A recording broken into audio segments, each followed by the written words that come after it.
Ladies and gentlemen, welcome to the Hit Play Podcast. This is episode 3.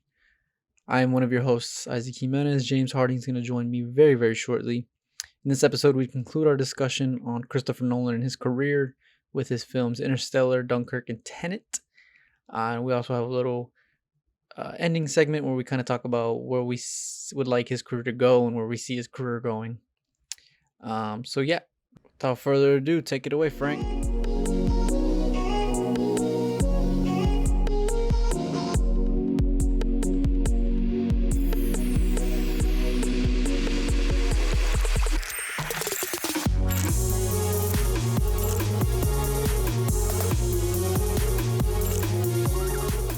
Good stuff. All right, moving on to Interstellar. Interstellar. This is the movie that got me into movie making.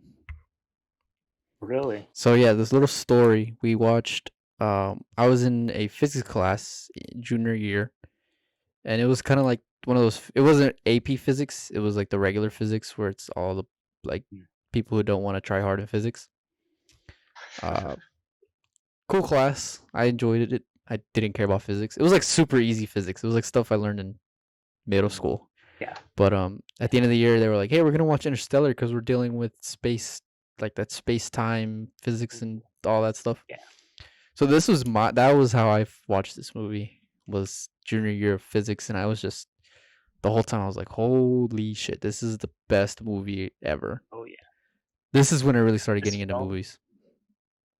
This film has a wow factor. Yeah, and it's so bold, and it's so emotional and intimate. This is the one where you said that Inception was his best and his last merge between blockbuster and art house. I think Interstellar is his you know what? Because it might be 2. It might be number 2. It's very close number 2, but it's up there for sure. Possibly. So some quick things: $165 million budget, $700 million made at the box office. Matthew McConaughey, all right himself. Anne Hathaway returns from The Dark Knight Rises. We had Jessica Chastain, who I actually really appreciate, not just in this movie, but every movie I see her in. We had Bill Irwin. I don't even know who that is. He's on the Wikipedia page. Who did he play? Who did he play? Let's see here. That's what I'm saying. Oh, he was the computer.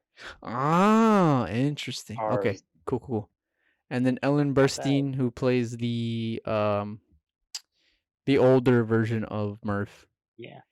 There's also, I don't know if you caught this. How long has it been since you've seen this movie? Probably only about a year, actually. Okay, so there is a younger version of a hot actor in this film. Do you know who it is? The children? Yes. Who is it? And I say hot as in not their physical appearance, but like just so people don't cut that and are like, "Oh my god, Isaac." No, that's not. They're like it's a it's Timothée Chalamet. Timothée Chalamet plays the son. Yeah. Who Casey Affleck is or gonna be. Yeah. So yeah. Casey Affleck, not a good person, but he's a definitely good actor. Yeah, I was very pleasantly surprised when I saw him in this film. I was like, "Oh wait, I know." I did the Leo meme again, where I was like, "Hey, I know that guy." Now there is one actor who's in it, but it's a bit of a spoiler, so I'm not going to bring him up. I remember seeing this in theaters, and it was like nobody. He wasn't he wasn't on any posters.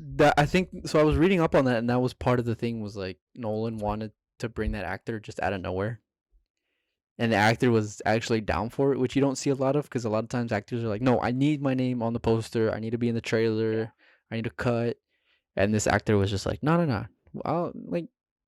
I see what you're trying to do. Just do what you got to do, man. I'll be all right. You'll compensate me well." So I thought that was pretty cool. This movie too, I remember watching it the first time, and I was like, "Okay, McConaughey's in it. Hathaway's in it. Dope." Wait, the little girl grew up to be Jessica Chastain? Wait, the boy grew up to be Casey Affleck? Wait, Jessica Chastain's boyfriend is Eric from Friends? Like, who else is in this movie? And then the surprise actor came out, and I was like, who else is in this movie? I was like, is like Al Pacino gonna come back? I was like, holy crap! Like, when they what land is? on the ice planet, Yeah, I was like, what is going on? Still from Insomnia. I'm like, what is going on? Like, there's just so many actors coming out of nowhere, and none of them were none of them were really built. We won't say who it is. We'll just call him Guy Pearce. We'll say it's Guy Pearce. Guy Pearce came back, guys. Actually, watch it actually be Guy Pearce. No, I'm just kidding. So yeah, Interstellar. It was nominated for Best Original Score, Best Sound Mixing, Best Sound Editing, and Best Production Design. One for Best Visual Effects. I already went over the box office budget numbers. It was so fun fact. This was actually this is the actually only Nolan film that is distributed by Paramount Pictures. And that is just in North studio in Hollywood. Yep. As Warner Brothers took the international rights, and Paramount got stuck with North America. Yeah, 169-minute runtime. So, what are your thoughts on Interstellar? Any opening thoughts you have? This is a good movie. This is a really good thought. Good thought. Yeah, no, I put this in the S tier too. I think I have spent too much time on Reddit where people like to bash, or YouTube and Reddit and Twitter where people like to bash things, but bit of an echo chamber. Yeah. Yeah, but it has a lot of issues, but it also doesn't. It's like it's really well rounded, and if you have a question, the thing I like about this movie is if you have a question about how things work in this world, if you watch it again, you're like, oh, so that's how that works. Yeah. That's what I think is also really good about this film. It's very rewatchable. Yeah, like with The Prestige, for example, it has that rewatchable element, but it doesn't come full circle in a way that is really satisfying. This movie comes full circle, and it is extremely satisfying. So, what I think this film really has going for it is just how well Nolan merges the actual science with the story. Yeah, well, so apparently he had a physicist overlook all of his scripts. His script. Both the Nolan brothers, I should say, because they were co-writers. But yeah, he had a actual physicist working with him, and like, no, this wouldn't work, and this would work, and this and that. Which I think why I think that helps. Is in the favor of the film is because there are so many moments where you're like, whoa, this is weird, and then it's like a few minutes later you're like, whoa, this is weird. And then like a few minutes later you're like, whoa, this is weird. But it's all based in facts, and because a lot of this is hypothetical science, right? Like wormholes, we've never experienced a wormhole in the natural space that we know of. Black holes, we've never been in a black hole. So we've never even sent humans beyond Saturn. So a lot of this is just hypothetical of what we think would happen if this happened. Oh yeah. For sure. Do you have issues with the love theme? There's a theme of love present throughout this film. How love, Anne Hathaway says it herself. You're talking about Anne Hathaway. Yeah. Well, I mean, this is present though through McConaughey's character as well. Is this is the one thing that, as she says, transcends time and space. Do you have any problems with that? Because I've read a couple of reviews and watched a couple of videos. I need to get off YouTube, I think, because I just hang out with the wrong crowd. But where they were kind of not patronizing. They were kind of tearing down that theme of love. It's definitely very heavy-handed, and you do not have to literally say love transcends time and space. With Matthew McConaughey's character, his love for his daughter is dramatically shown to transcend time and space to begin with. I mean, not even just the fact that he's leaving and he's so heartbroken. When he's leaving in the truck and he's crying his eyes out, oh my god, dude! This movie was this movie, it almost made me cry, and I was in class the first time I watched it. That's how. Like, I don't cry at school, but this movie almost made me cry in the middle of the class. That's why people take issues with it, because it is redundant. you already know that there is love transcending time and space. You don't Yep. have to spell it out for the audience. And I think that is what people that's take issue with. that's Nolan's expositionary dialogue, right? Where he's not flowy enough with his dialogue at times, Yeah. and he's it's like he's writing a manuscript and not a screenplay at times. He's trying to explain. He wants to explain the world, but he can't do it without it sounding like Amazon's telling you instructions on how to build your desk or something. So I get what the issue is. I mean, for me personally, I'm not phased by it at all. No. Yes, it's heavy-handed, but the second I know that, I just ignore it Mm-hmm. and say, well, it's better in all these other scenes, so who cares about the one scene where it's not good? And I think another thing that works with that with that theme of love is Jessica Chastain is such a good performer in this movie because she's not on screen with McConaughey at all. So they don't have that connection that, the younger girl, the younger version of Yeah. her and the older version of her have, where they have that, they can bounce off of each other and you can kind of see that level of love on their characters. Yeah. But Chastain is able to show that she does care about her father and she's heartbroken about this. That's the whole reason she pursued what she did. And it's such a great performance There's because that of that. obsession. Yep. She's an obsessive character for sure. I think Nolan has a problem. He should probably stop making movies. Get some help. He's projecting his own flaws as a human onto his characters. This is another film. So many iconic moments. Between the black hole, the ocean planet, the cornfields where they drive through the cornfields, Mm-hmm. and the freaking when they escape from what's his name, Bryce, Who? the actor who shall not be named. Oh, Guy Pearce. Yeah, when they escape Yeah. from Guy Pearce, and they have to reattach their two spaceships. Dude, when I saw that scene, my jaw was on the floor, and I know a lot of people say that, but that was the most like, are you kidding me? Like, this is when I was like, oh my god, movies can do so much. Oh yeah. I was just and what Christopher Nolan works in his favor. What happened? What works in his favor? And this is something that like everybody has their own ideas of how to film space. Christopher Nolan's idea was to actually have cameras in places where cameras would be on spaceships. Mm-hmm. And I think that worked out in his favor for those kind of scenes. I also like the tidbit where he was like, he told the visual effects team, like, hey, you're going to build our visual effects first, so that way my actors can react off of the visual effects and not vice versa. That most. Yeah. Yeah, because they were just in a soundstage with projectors all around. Yeah. And he built like a replica spaceship to use the exterior shots of the spaceship. I thought that was. Yeah, this score, you kind of touched on it earlier, but this score, it might be.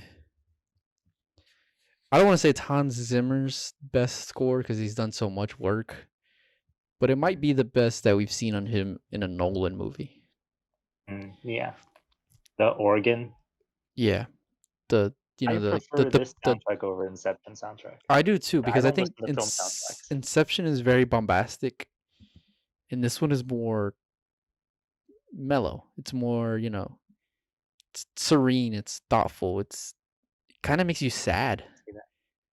Like you can study to this. You can go out and watch. Ironically, you can go out and look at the stars in this, and it doesn't feel. It feels good. It's a good feeling. Watch other movies to this soundtrack. Yeah. You can do the meme, the spinning top meme. Yes. Yeah, definitely. But I mean, I don't know if you have any criticisms because, like you have with The Dark Knight, you love it so much you don't want to say anything bad. This film, I think, is probably one of my favorite Christopher Nolan films, so I don't really have many bad things to say. So it is at 170 minutes, which is almost 3 hours. I would use the same argument with The Dark Knight, where I would say and I was everything feels put together. And I was gonna say that too. I was gonna say the only issue, there's not really anything you can take out. because I have an issue with this film. everything needs to belong. I think I just remembered. I don't really There's a have. scene that I have an issue with. Go ahead. Go ahead. And he comes back Okay. and he sees his daughter. Mm-hmm. And she's on her deathbed. I already know where this is going. And he's like, I'm back. Yep. I already know where this She's is like, going. I don't care anymore. And I'm like, bruh. That's a bruh moment. I think at that point she was kind of just. I don't know. I think She's she literally dead. I think she recognized. Well, I mean, she says it too. Like, no father should see their child die. And I think there's beauty to that, where it's like, I want to spend the rest of my life with you for the next 2 hours that I live, but I don't want to have to. Yeah, I don't want to have Nobody is to. that obsessive. It's like I don't want to have to punish you. I don't want to do that to you. You know, I don't want our last memory together to be of me dying in your arms. And he also was like, you should just go find Brand.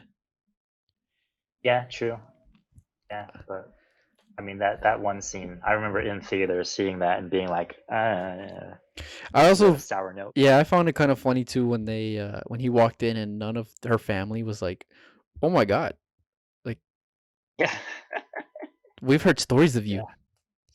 It's like, this is a guy who saved all of you, and you can't even say what's up. Like, this is your grandpa. Dimension to see you. Yeah, this is your grandpa, and you're not even gonna be like, "Yo, what's up?" Yeah, no, those are valid. Much for love transcending time and space. Those are all valid opinions. Let's keep moving. Yeah, let's keep moving. 2 more films. Two more. We're getting to the end. Dunkirk. Cool. This came out in 2017.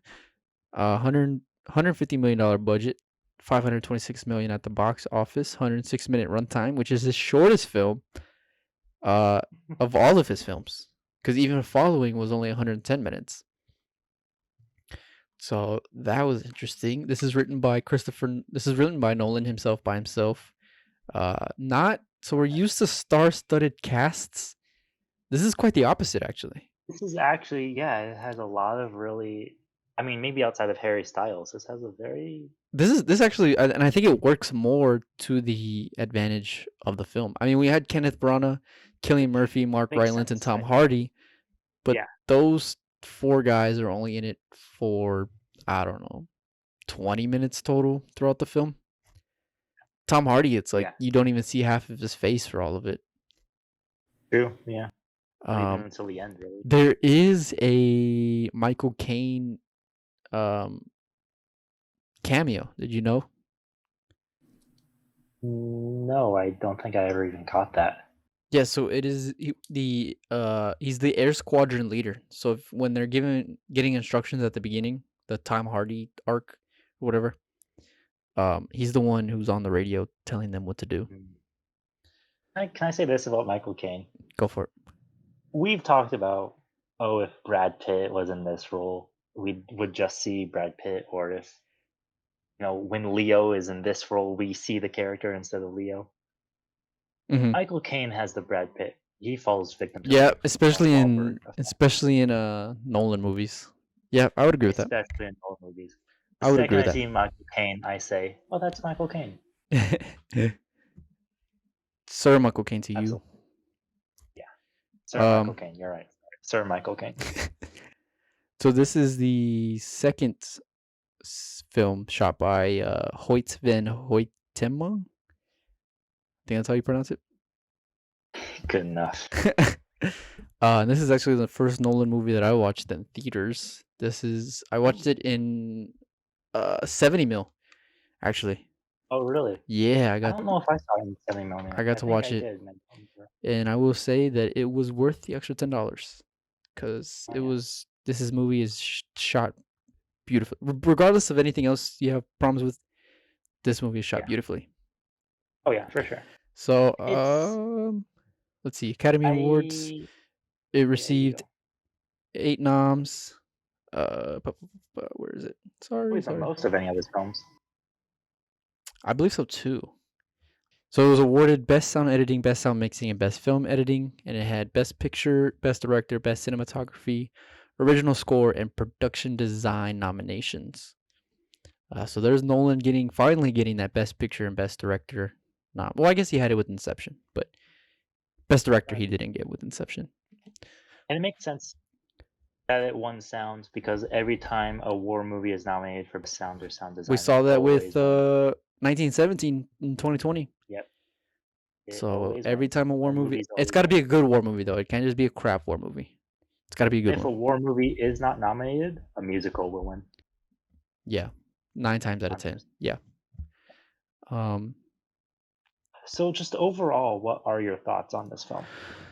So Black Sheep. Yeah, a lot of this was his most divisive film up until Tenet came out. I think. Where's this in your tier list? Yeah. So this is gonna be in the A tier. I think over time, as I've watched it more and more, I've gotten to appreciate it more and more. I appreciate the weird manipulates the timeline and the editing style. I also appreciate the way it's shot too. It's just so beautiful. This is such a technical film. This is Nolan once again. Art house meets blockbuster. I feel like this leans a little bit more towards the art house side of things. Do you? Okay, interesting. Why do you say that? Why is it your typical blockbuster, not your typical blockbuster? First off, there's the 3 different timelines, consecutive timelines, which was really confusing at first, and it actually almost didn't even matter, I'm willing to say. Because none of the stories really interact with each other until the very end, and so it feels like it's consecutive to begin with, even when it's not. So there's that element, which in of itself is just interesting. Yeah, I would agree with that. The editing style that he chooses is very much not needed, but I think it enhances it to a degree. I think at times it can be confusing if you watch this the first time. very straight blue and beige. Yeah, and then there's a very repressed color palette. Yeah. So those, because the 70mm is, I mean, good. And yeah, it makes the film pop. It's in one corner, I would say. This is not like a Saving Private Ryan kind of war movie. Yeah, yeah, and I think that's why people had problems with it when it first came out, was because they were expecting Saving Private Ryan, and what they got was more of an experimental war film. Yeah, not so experimental that it's like Thin Red Line, but it's still like, I would put this almost in the same category as Thin Red Line. It's not the war film that we're used to, and I think for better or worse, that's Nolan, right? That's him taking. I mean, we saw it with the Batman trilogy where he's taking what we know and this formula that we know about these genre, and he's flipping it up on us. And I'm not saying that's why this is a bad film, although the editing style definitely contributed to it. I would just say that that's why this is a unique film. Yep. Even for Nolan. The editing style is why I don't think I put it in the S tier. I think that's why I have it in the B tier, not the A tier. I have it in the B tier. Yeah, that, you know what? Those are all fair. That's all. That's a fair take on it. And like I said, that's why a lot of people have problems with it, is that editing style that's not necessary at all. How do you feel about the non-all-star cast? Like I said, we have Tom Hardy, we have Mark Rylance, Cillian Murphy, Brett Kenneth Branagh, sorry. But the rest of the cast is not a big name. I actually think that works in the favor of the film because it's a war film. All of these are supposed to be normal British boys, essentially. Yeah. This is also the one time I will say where Nolan's fault of having one-dimensional characters kind of helps, because we're not in this movie to follow a ragtag group of soldiers trying to survive. We're like Saving Private Ryan or anything. We're in this movie to see the events of Dunkirk. In Yeah, essence, pretty this. much. I mean, Nolan himself has come out and said like, "Hey, This movie is not about the people. It's about the Event. British spirit and how we persevered through this almost apocalyptic event that could have ended our Yeah. country, and we survived and we lived on. And I just wanted to capture what it was like that day on the beach. And I Yeah. think the Because all-star cast helps with that. outside of Kenneth Branagh and Tom Hardy, I don't remember any of the characters. And I don't think that's a bad thing for this film. No, these characters are very forgettable, but again, we're not supposed to remember these characters. It's not about Remember the them. characters. Yeah. So I think when people have problems with this movie, the characters and the editing are their biggest points, and I think the character point is kind of misguided. I don't think they understand. I don't want to be like that snobby guy who's like, "Oh, you don't understand," but it's kind of like you don't Yeah. understand what he was trying to do. Now you may not like what he was trying to do, and that's fine. Which is how I feel. Yeah, and it's reasonable to be like, "I don't like what you did," but you can't just be like, "Oh, and not understand what It's he was bad doing. because of that. Yeah. Therefore, yeah. How do you feel about him getting nominations for Best Picture and Best Director? Because I actually had a professor who said that this movie is super Oscar baity, and she couldn't understand why Best Picture and Best Director he was nominated for. So I I just can want see that. to. And maybe it's because I think that this film is a little underwhelming. Yeah. I understand that point of view. Hmm. But I mean, I don't really care about the Oscars. They'll give it to whoever they give it to. Yeah. If it won, I would have been like, "What the heck is going on?" The fact Fair that it's enough. nominated makes sense. Fair enough. Yeah. Yeah. I think I can kind of agree with the Oscar baity because it is like a persevering, like the human Yeah. spirit kind of movie that the For Oscars sure. love. And Um, at this point in Nolan's career, if he wants to do a super low key war film about how great his home country is, then I think he's basically earned the right to do that. Yep. Yep. I think he has too, and I think he did a good job with this one, or telling the events and how horror. I mean, the sound mixing alone is. It really felt like there was a fighter plane all over your head if you're watching Yeah, it in the for theater. sure. Oh yeah. Um, how do you feel? Oh, I had a question. Crap! I should write these questions down every time I think of one. Say this film doesn't have too many of the iconic moments I've said that Nolan is known for. I do remember the ending shot of the Tom Hardy's plane, and that's about really it. So it's underwhelming, but it's not as lackluster as Dark Knight Rises. This is just Nolan taking us on a master class in technical skills, right? Where it's like, all Pretty right, you much, guys know yeah. I can do these bombastic stuff, but like, let me show you what I can do with my camera. And I think it's also a really good conceptual soundtrack. Oh yeah. You can't really. The thing about the soundtrack that I think hurts it is you can't It really has to listen go to with it. the movie. Yep, Yeah. exactly. Like Batman, the Dark Knight trilogy, I can listen to it by myself. Inception, I can listen to it Interstellar, by you can myself. listen to. Yeah, Interstellar for sure. Dunkirk, you have to watch it with the film, and it doesn't work if you watch it by yourself, absolutely. which I think works with it I think well. it's a good conceptual soundtrack.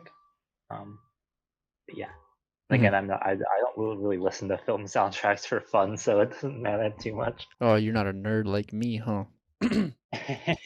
um, I did have one question. So Nolan is very. I figured out my question. Nolan is very adamant about not using a lot of CGI. He's more the practical effects kind of person.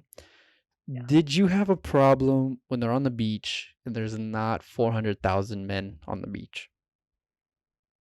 No, because Because a I can lot of tell people you right now. had problems with that, where it was like, okay, Nolan, don't have to be so pretentious. Like, put some CGI men in there. Because he I used know. stand-ups, he used stand-ins and cardboard cutouts. Yeah, I honestly don't. I didn't even notice that when I watched the film, whether it was practical or CGI. Mm-hmm. I think to a certain point, it's just the preference of the director. Because you know, as a director, the audience is not going to tell the difference. You don't want people to see it's a cardboard cutout.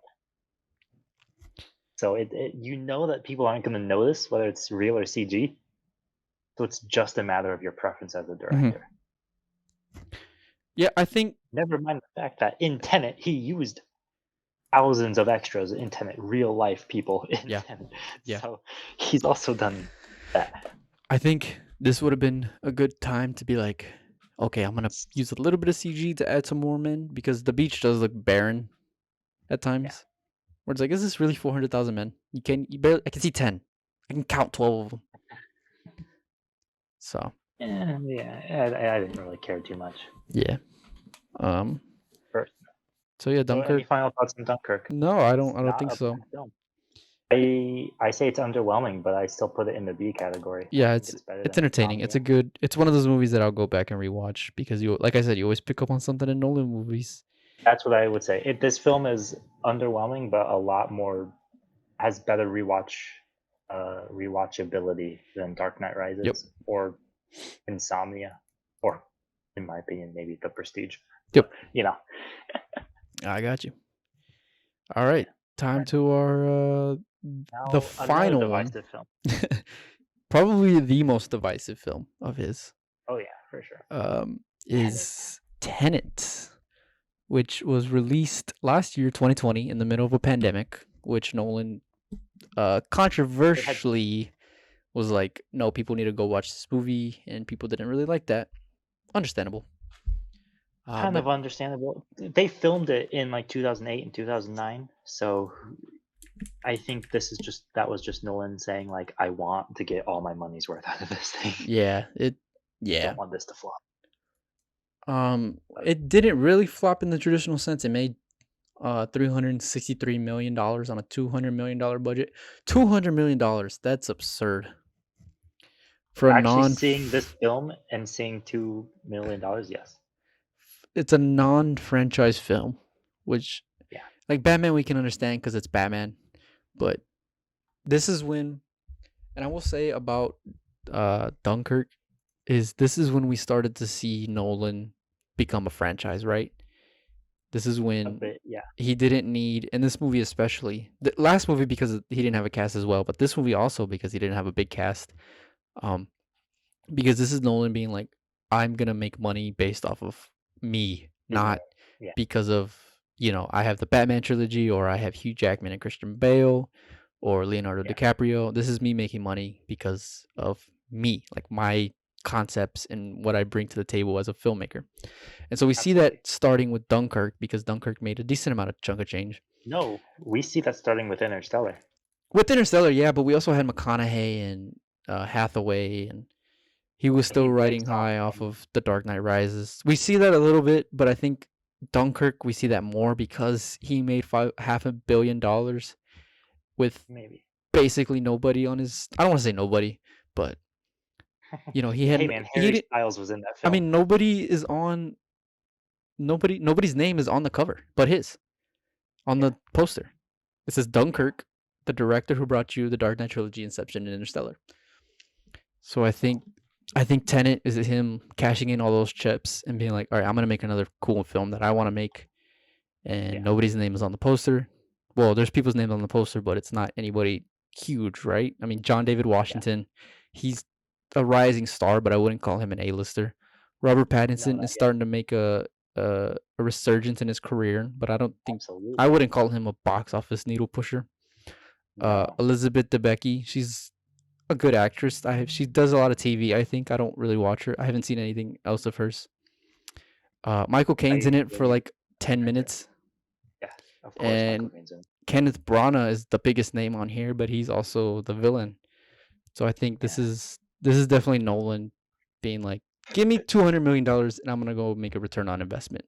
Granted, he didn't do that because of the pandemic, but he could have. He probably would have. And if they reopen theaters, maybe he will. Yeah, I think we will see in some. We talked about this earlier, but I think we will see Tenet in some degree being, even if it's just like IMAX. We will see it back in theaters, and in some point. So I got a question for you. Hold on. First off, no, it's not a question. Oh yeah. So this is not composed by Hans Zimmer. This is composed by Ludwig Göransson, who did I believe, one of the Donald Glover uh, albums. I believe that's what he's Really? known for. Hmm. And he also did I think he worked on Black Panther a little bit. Yeah, Black Panther. He worked on Black Panther. He worked on Redbone. Mm. And he's worked on some TV shows and some movies. He did Creed. He did Fruitvale Station and Atlanta. Ooh, And then this film also received Best Production Design and Best Visual Effects nominations. Didn't get anything else. Probably his lowest amount of nominations since The Prestige. Yeah, maybe. Yeah, The Prestige only got 2, so this one only got 2 as well. That's pretty sad. 69 on Metacritic, 7.5 on IMDb, and what is the Rotten Tomatoes? I just had it. It had a 65 on Rotten Tomatoes. No, All I right, lied. here's my question. 70. Right? Wow, you can't read numbers. Here's my Nope. question. Is the time inverse thing a gimmick, or does it make sense? Ooh, so we're starting off with the heavy hitter. I think here's my easy question. There's one answer to this question. Okay. Is Kenneth Branagh any good in this movie?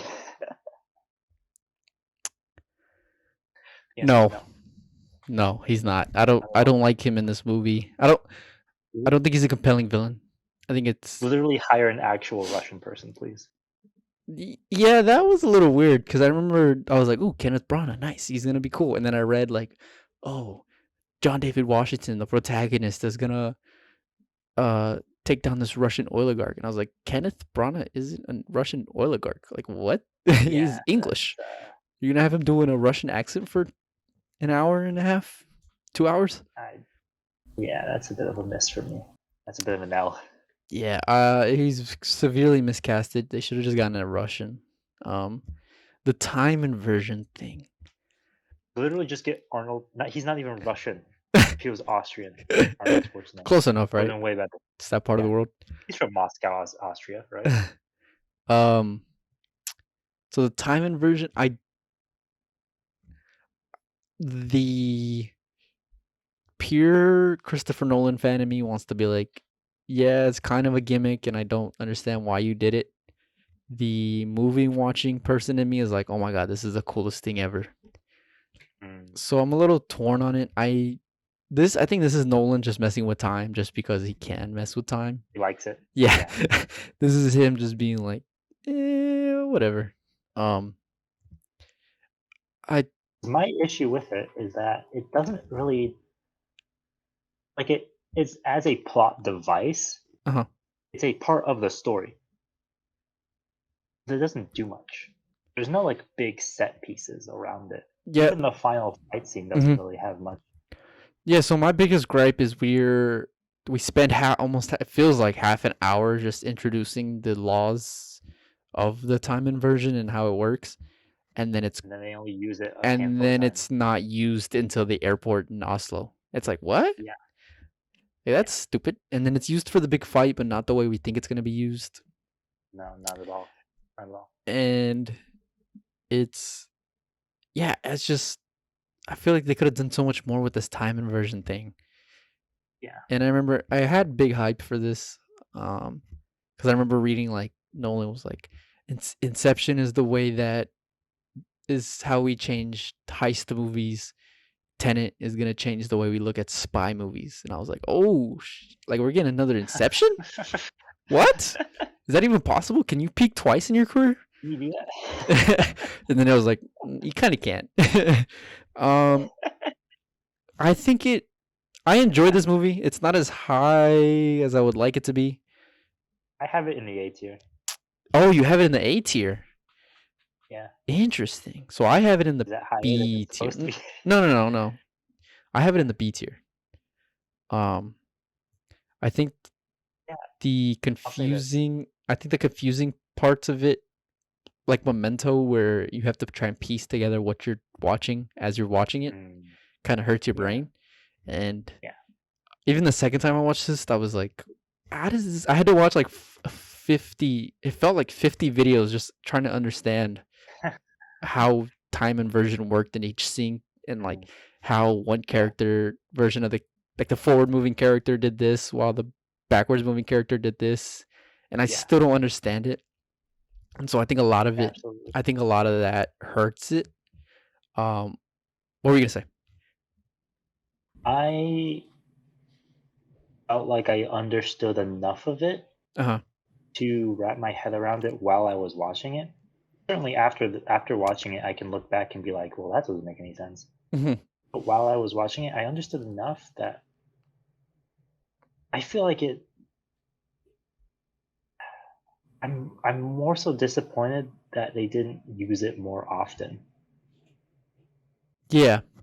Yeah, especially because that's the way that I mean that's how they wanted to market it, That's right? It the was like, draw of the film. yeah, Yeah. we wanted to do this weird thing with time, Like, and there's that one shot in the trailer where the building blows up and then reassembles instantly. yeah, yeah, That's all that gets used in the film. I remember seeing that, and I was like, oh, that's the dopest thing I've I ever was seen like, in my life. if the entire film is like this is gonna be amazing. Nope, that's the one time it's used Yeah, like that. that shot blows my mind. I still can't understand how that works, but Yeah, seriously. I mean that's just Nolan mapping out what he wants to do, right? He Yep. did that in Inception and Interstellar with how the time works in different ways and stuff like that. He knows what he's doing. Yeah, I don't think it works as well as he probably hoped it would work, but it's certainly for still, as a spy movie, I think uh it works. it works phenomenally. I remember watching this and I was like, oh man, this is James Bond basically, Yeah. but better. Um, I because I still think it remember, was a really interesting spy and heist movie. yeah, yeah, it's a good spy movie. It's a good. I definitely don't agree with the, what is it, the 70 something Metacritic or whatever that it got. The 69. I think it should be a little Mhm. higher. Yeah. 7.5 is probably accurate on the IMDb, but again, I don't really put too much stock into those. Uh, but it was an enjoyable movie, and I don't regret going to risk COVID to watch it. um, I didn't get COVID, and I sat far away That's from good. everybody else. So That's good. yeah, yeah, no, no, no, yeah, and I had my mask on That's good. when I wasn't drinking soda. But I mean, it's Nolan. You gotta pay respects to the man. You know, No, I just watched it on Amazon. I didn't it's what go. he wants, which is understandable. LMAO. Yeah, John no, David. I really. Oh, go Oh, ahead. you go. Oh yeah, John David Washington. Yeah, I was gonna talk I about think he how do did you feel about him as a pretty leading well. man? I think he did well. Okay, as a leading man, Yeah, well, in this movie specifically, not every movie. I think he did well. I think he did very, very Okay, well. he has a And I certain think, charisma to him that I yeah, like. and I think He's Nolan did a good job of taking his usual bland, deadpan character yeah, and giving them some humor, hmm yeah, like and I when he feel goes like into he the pulls back. that off. He goes into the back when Yeah, they're about to beat him up. Minor spoilers. When he goes back and they're about to beat him up, and he's like, hey, I ordered my hot sauce like 20 minutes ago." I was like, "Shut up!" yeah. This film has a lot more like quips and one-liners than I expected it It to. shouldn't have worked, but it did, which It did. He pulls it off. I think he I think does a he's very, very very good job. charismatic. He learns a lot from his dad. And him and freaking Robert Pattinson have Pattinson is probably the best character in this quirkiest, movie. awkward. Like their relationship is like the quirkiest, most awkward thing, but it's worked so well. You want to crash a plane? Well, not in the sky, obviously. I remember seeing that part in the trailer, and I was like, "Oh, Pattinson's gonna be amazing." Just the way I always look looking at actors and the way they move their hands when they talk, and if they move their hands a lot, then that means, to me, that means that they're really into character. And so you could definitely tell that Pattinson was super into this In the character. character. Yeah, Yeah, for sure.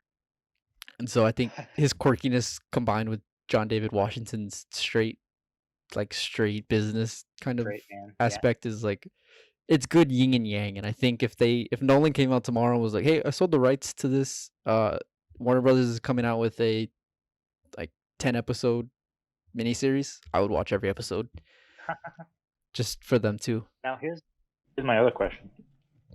This film, in terms of the actual cinematography, felt very different from his other films. Yeah, which is interesting because it's still Hoyt.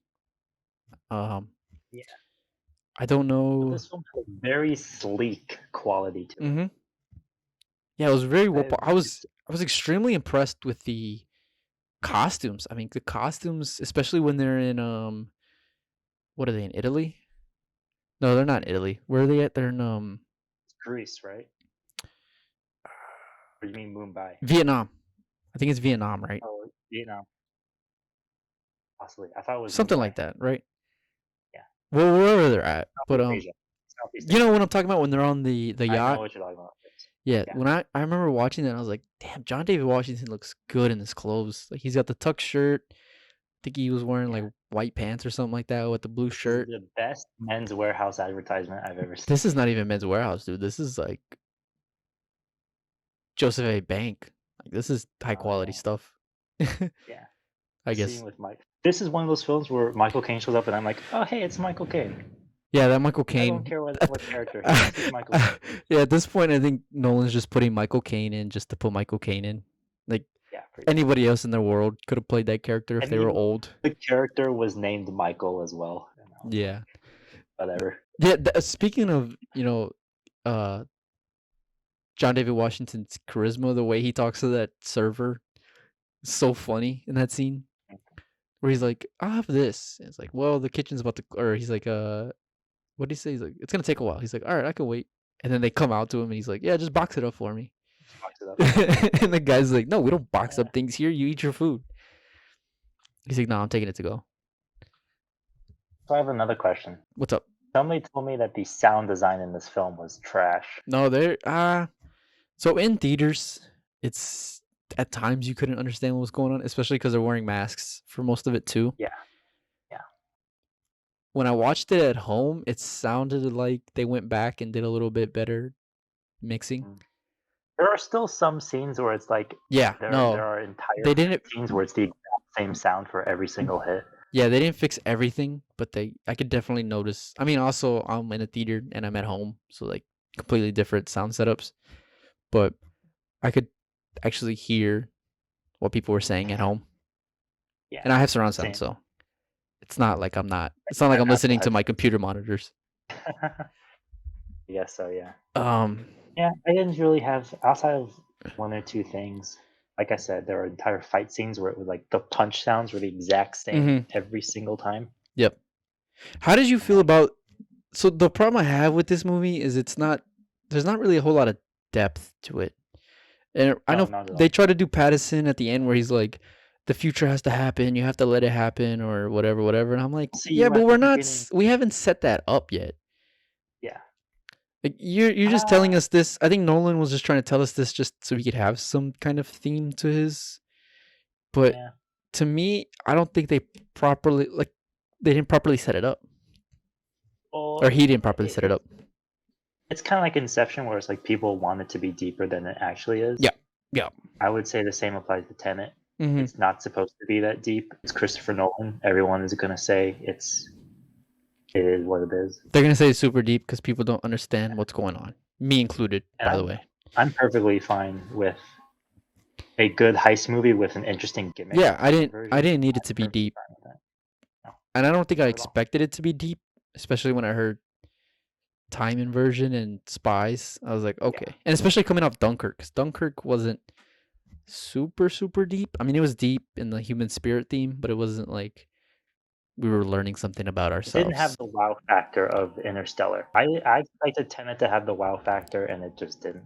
Yeah, yeah, which hurts a little bit. But another problem I have, Nolan, why can't you just name your character? Why do you have to call him the protagonist? Like he's trying to do this cute thing where he's like, I'm the protagonist of my story. It's like, shut up. Like your name's Kyle. And Like your name is Kyle. it's Just it's name like your character, Nolan. it's a bit like Anne Hathaway's Love Transcends Time and Space. Yeah. Like he's beating you over the head with it. Like, don't you understand? You're the protagonist of this story. He's trying to be smarter than Both ways, forward and back. Yeah, he's trying to be a little smarter, and I don't think it works when you name your character the protagonist, especially when everybody else has names. Yeah, Like it would make sense because following has the young man, the blonde, Cobb, and then the cop. That makes sense. Because 3 of the 4 characters aren't named. But you're the only one without a name? That doesn't make sense. I'll say this, though. I barely remember any of the other characters' names. So him having no name doesn't really... The only one I know is anything Pattinson, who's Neil. Neil, that's right. I didn't even remember the others that. I do not know. And Sator, who's the villain. I don't think I ever got his name in the film. I had no idea what his name was the whole time. It was like Sato or something like that. Yeah, because they did it off the not the Rosetta Stone. What is it called? The Sator Square. Yeah, I remember. How do you feel about the score? So this is Hans Zimmer's first time not being on a Nolan film. Yeah. I think I actually prefer. I don't want to say I prefer, but I think Ludwig did good. I think it works, especially from the beginning. That opening scene where it's just like the violins, and then it just cuts to like boom, boom, boom, boom. It's like, oh my god.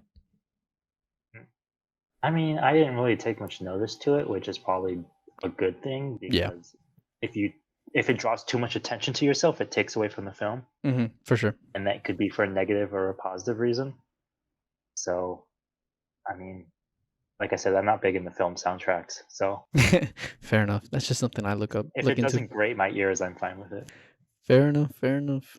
I would say it's a good film. I put it in the A tier. I would show this film to people who are scared of Nolan.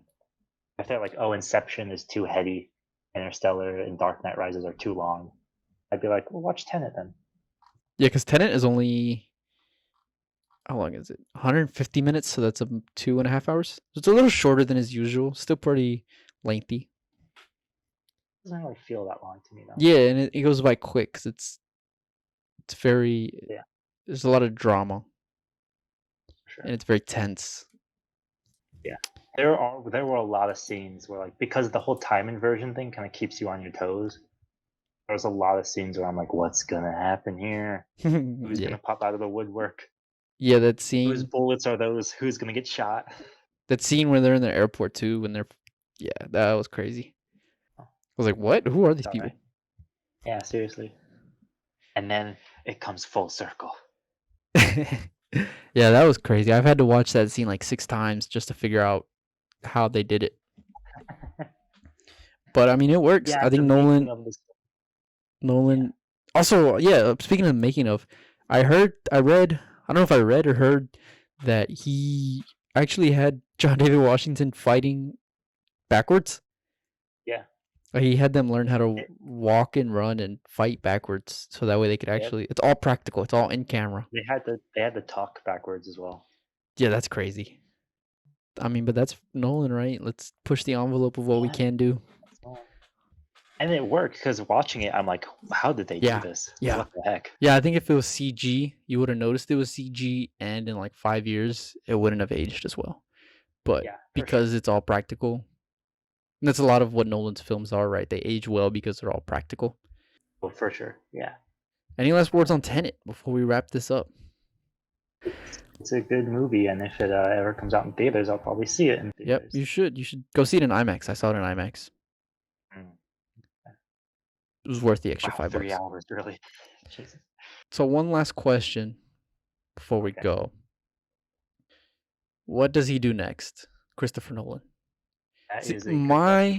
So what I always wanted for him, and I'm speaking like I'm his wife or something, is I would love to see him tackle a James Bond movie. I think there was rumors of him doing one with Tom Hardy, but then that fell out because I think MGM didn't want to give him creative control.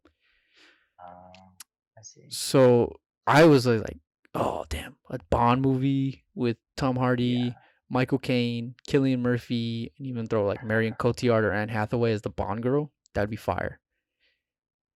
But then he came out with Tenet, and I'm like, as much as that would be cool to see him do a Bond movie, he's already done a Bond movie basically, so let's do something more original. I mean, I feel like he has to do some whole new genre. I feel like he's gonna do something insane, like a Western or a horror movie. Rom-com. Introducing The Notebook 2, Reversal in Time, starring Christopher Nolan. starring Christopher Nolan. Directed by Christopher Nolan. Sorry. I think what he's gonna do next is, well, I don't know what he's gonna do next. What I want him to do next, I want him to do either a genre film, like a western or a horror movie, or I want him to do something super low key. Yeah, and like that was gonna be a point I was gonna bring up was Nolan when he was low key. It feels more. It feels like you're seeing his craft more. You're it's seeing almost like authentic. Yeah. That's the word I'm looking for. Because following Memento and Insomnia as rough and raw as they are, and even Dunkirk to a degree because it had a lower budget than anything else. Those movies still felt, they felt raw. The Dark Knight onwards, like from Inception onwards, I guess I would say, I feel like he lost that. Yeah, I think I would agree with that too. I think he's lost a little bit of that. Like he himself has lost some edginess. Yeah, and I mean, listen, the man's made $5 billion at the box office. I'm not gonna fault him. Criticize him for, yeah, like how dare you sell out and make billions of dollars? Like, no, become an artist and make $20. But just something like that's why I think following spoke to me so much was because it was just a guy and a camera with $6,000 and his friends just trying to figure it out. And I think if Nolan went back to that, something a little low budget. I'm not even speaking low budget. Like, hey, here's $1 million. Like, here's 50 million. Here, make something with 50 million. I think we would see some more envelope pushing. $6,000. $6,000 again. Remake Following. Honestly, I could see a remake of Following coming. Same budget. Maybe that actually would be interesting if he remade an old film. If he was like, okay, instead of 6,000, let's put 6 million, and let's see what we can do with it. I think he could do it. There's also, so I wrote this down, but Memento is currently being optioned for a reboot or remake. Sorry. I saw that too, actually, on his IMDb page. Yeah. I thought that was so stupid. Why are you gonna remake it? I don't know if he's gonna be directing it. No, the New Market Films, I think, is who bought it. And they were like, "Yeah, we're gonna try and make it just like Nolan did." I was like, "Nolan already did it. Why are you gonna do it again?" It's like, if I want to watch how Nolan would do it, I would watch Nolan's version, not yours. Yeah, seriously. Yeah. Any last thoughts on our boy? Is he your favorite? Is he your favorite working director? No. No. He is a amazing working director. I would say he's my favorite. Okay. I might just my personal style and what I like to see. I mean, yeah, I'd probably see somebody like I don't have to talk about other directors when we're talking about Christopher Nolan, but regardless, he's amazing.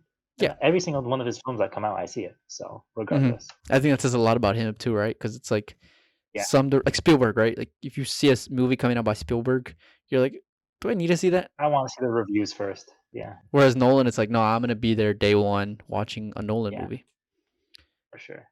And I think that speaks a lot about his kind of run that he's having right now. I mean, this is borderline unprecedented, kind of. I mean, to be 20 years in the business, $5 billion, and your name still sells just on your name, it's impressive. And I don't think there's not many people doing that combination of blockbuster and art house that we've been talking about. Yep. Like maybe Denis Villeneuve, but that's about. Yeah. Oh, that would be a good podcast. Denis Villeneuve. He's in a lot of movies, but I would love to go look at him. Oh yeah. So yeah. I mean, like I said, that's probably the only other person I could really think of who does that art house blockbuster films in that same style. Yeah. Which is. It's also nice to see other filmmakers and directors praise Nolan for this exact thing, where it's like he's an artist first and a director second. He makes movies because he loves to make movies, not because he's trying to get the paycheck or whatever. And not only that, but a lot of his experimental and art house sides that we comment on come from other directors. Mm-hmm. Yeah. He loves films himself. He's influenced And a I don't lot. think it's stealing or homage. It's he himself admits to being big fans of tons of people like Terrence Malick. His whole editing style is pretty much just Terrence Kubrick. Malick. He's a big fan of Kubrick and Hitchcock. Yeah, Kubrick. So He says Kubrick is the best director that we've yeah, that's been alive, and that was his biggest inspiration for filmmaking was Kubrick. yeah. So So, he which I think is feels like interesting because he doesn't make films the same way that Kubrick does, but you can definitely see the inspiration, right? there's a sense of obsession Yeah, in both yeah, of them. exactly. There's that pursuit of art that I think Kubrick and Hitchcock both had that Nolan has, as well as other directors. But this is a Nolan podcast, and we're talking about Nolan. So, Oh, this is a Nolan podcast from now on. we're just talking about Christopher Nolan. No, no, This no. is only going to be Christopher Nolan. Yeah, we will be. So yeah, that was Christopher Nolan. Thanks, guys, for sticking with us for almost 3.5 hours, 3 hours. Thank you for revisiting his filmography with us and learning. Hopefully, that you learned a little bit about each of his films Makes them through great. what we like about him. Yeah, what we like about him and what we don't like about him, and kind of it was. Would you agree this was kind of fun to go back and go through his career arc and Yeah, watch we put his some respect on progression? his name.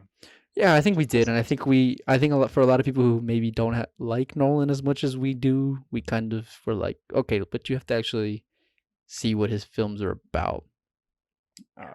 I think we shed. I I even hopefully we shed some new light on his career and his hopefully, films. yeah. It's one thing to just say you like a movie. It's another thing to explain what makes it Yeah, yeah. likable. So yeah, thanks guys for watching the inaugural episode. We appreciate you listening. Make sure to subscribe so you can get new episodes. Follow us on Instagram or Twitter. Do you have Twitter, James? Not at all. Okay, don't follow us on Twitter. Neither of us have Twitter. Follow us on Instagram. I'll put Instagram handles down below to get updates on when our next episode is. This was fun, James. I had really a lot of fun with this.